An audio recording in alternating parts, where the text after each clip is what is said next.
pasta perfectly every time is incredibly easy. The Italians say that pasta should be cooked al dente, which means to the tooth. It should have a little bit of a bite to it. It shouldn't be hard in the center, but it should be chewy. Let's talk about how to cook pasta. We're going to start with a pot of boiling water. It should be at a full rolling boil, and this is the point where you're going to add salt to the water. This is your chance to season the pasta, so be liberal with the salt. Don't add it before the water comes to a boil, or you may run the risk of pitting the bottom of your pan. When the water is boiling again after adding the salt, it's time to add your pasta. Today we're using spaghetti. This is the most important part about cooking pasta if you don't want it to stick together. Water has to be boiling, put the pasta noodles in, and immediately you want to stir the water in the pasta. This is the point where you're going to get every single noodle surrounded by the boiling water, and the pasta will begin to cook, and then it won't stick together. Quite often I have people ask me, when do we put the oil in the water to keep the pasta from sticking together? And I tell them, never. We don't put oil in the water to keep the pasta from sticking. If you put the oil in before you put the pasta in, it coats the outside of the pasta strands, and they don't absorb the water and cook properly. If you put the oil in after the pasta goes in, all it does is float on the top. It's really a waste of good oil, so don't bother with that step. Every now and then you can give the pasta a stir, and then it's important to cook the pasta for the appropriate period of time. Check the box. You're going to find a lot of ingredients on the box.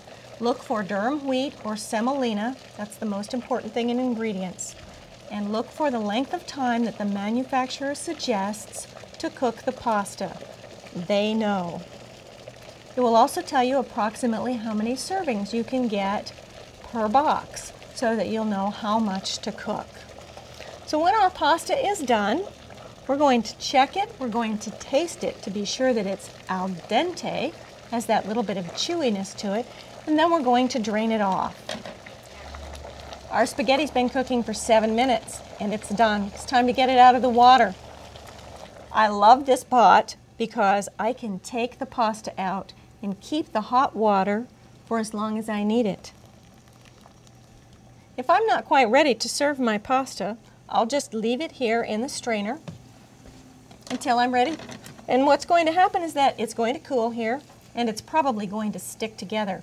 But when I'm ready to serve this pasta, I'm simply going to take this whole colander, dip it back into the hot water, stir it around, give it about 30 seconds to completely reheat, and pull it out just like I did before, and it will be perfect and ready to go.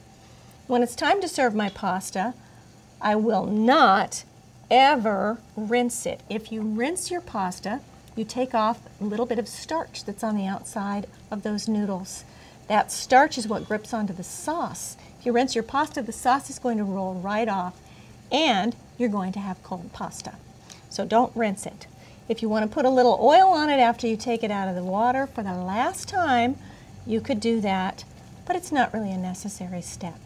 So let's continue on with our dinner. So our pasta's been waiting for us, and now we're ready for the pasta. We're going to reheat it. Just dip it back into the boiling water. Give it a stir to make sure everything is all loosened up. No pasta stuck together. And out it comes. It's perfect. The last thing you need to remember about pasta is that if you want it to be hot at the table, a good idea is to heat your pasta bowl. If you're using individual bowls, put them into a warm oven at 170 degrees, or if you're using one large pasta bowl, put it in there. Now we're just going to put our pasta into the warm pasta bowl, and it'll be ready to top with sauce. There it is, all ready to go. Perfect every single time.